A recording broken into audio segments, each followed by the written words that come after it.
தேவா, உங்க பையனை கொண்டது நான் தான். என்ன வேணாலும் பண்ணுங்க, தயவு செஞ்சு வரதாவை விட்டுருங்க.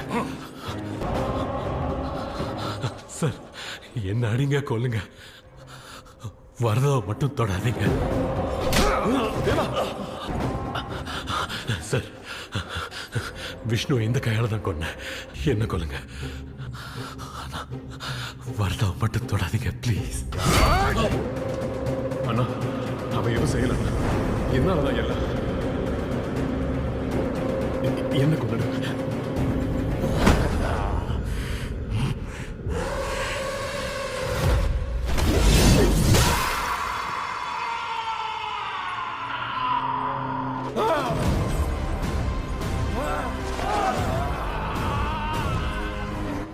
தொடக்கூடாதுன்னு சொன்னலடா, உன்னை யாரும் தொடக்கூடாது.